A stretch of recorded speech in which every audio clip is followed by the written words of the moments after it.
বাংলাদেশের হারিয়ে যাওয়া এক রত্ন, যাকে ফিরিয়ে আনার সময় এখনই। বাংলাদেশের ফুটবল যখন পথ খুঁজছে, তখন বিশ্বের অন্য প্রান্তে কানাডায় একজন তরুণ প্রতিভা মাঠে আলো ছড়াচ্ছেন। তার নাম আলী জোহর। জন্ম বাংলাদেশে, বেড়ে ওঠা কক্সবাজারের কুতুপালং অঞ্চলে, কিন্তু ভাগ্য তাকে নিয়ে গেছে কানাডায়। বর্তমানে তিনি টিএসএস এফসি রোভার্স এর অধিনায়ক, খেলছেন লিগ ওয়ান ব্রিটিশ কলম্বিয়াতে এবং দুর্দান্ত ফর্মে রয়েছেন তিনি। তার পজিশন মিডফিল্ড ও ফুলব্যাক। আলী জোহরের কিছু গুরুত্বপূর্ণ স্কিল রয়েছে, যেমন গতি, পজিশন সেন্স, লম্বা পাস, বল কন্ট্রোল এবং ডিফেন্সিভ সচেতনতা। সব দিক দিয়ে তার আধিপত্য স্পষ্ট। আলী জোহরের বয়স 24। তার ফিটনেস, স্পিড, অভিজ্ঞতা ও আত্মবিশ্বাসে পরিপূর্ণ একজন খেলোয়াড় সে। তিনি শুধু একজন ফুটবলার নন, তিনি বাংলাদেশের জন্য এক সম্ভাবনার নাম।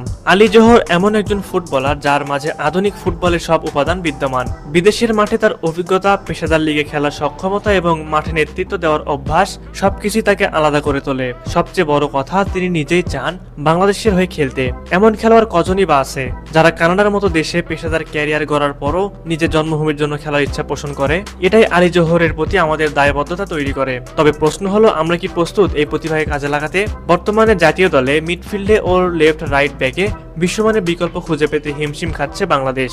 অথচ এই পজিশনগুলোতে আলী জোহরের আধিপত্য, তার ফর্ম, টেকনিক্যাল স্কিল এবং সিদ্ধান্ত গ্রহণের সক্ষমতা তাকে দ্রুত ন্যাশনাল টিমে জায়গা করে দেওয়ার মতো যোগ্য করে তোলে। তবে সিদ্ধান্ত বাফুফের হাতে। এখন যদি তাকে সুযোগ না দেয়, তাহলে আমরা ভবিষ্যতে আরেকটি আফসোসের গল্প তৈরি করব। আলী জোহরকে জাতীয় দলে আনতে হবে এখনই। আমাদের ভবিষ্যৎ প্রজন্মের কাছে একটি বার্তা দেওয়া দরকার, যারা যোগ্য, যারা দেশের জন্য প্রস্তুত, তাদের জায়গা করে দেওয়া। আলী জোহর সেই বার্তা হতে পারে, শুধু খেলার জন্য নয়, দেশের প্রতি দায়িত্ববোধের প্রতীক হিসেবেও। তাকে আমাদের দরকার। বাংলাদেশের ফুটবল ভবিষ্যতের জন্য এখনই সিদ্ধান্ত নিতে হবে। সুপ্রিয় ভিউয়ার্স, আপনাদের কাছে কি মনে হয়, আলী জোহরকে কি ফিউচারে বাংলাদেশ টিমে দেখতে পারবো আমরা, নাকি আরো একটি আফসোসের গল্প হয়ে থাকবেন তিনি? অবশ্যই সেই বিষয়ে আপনাদের মূল্যবান মতামত আমাদের কমেন্ট করে জানাবেন।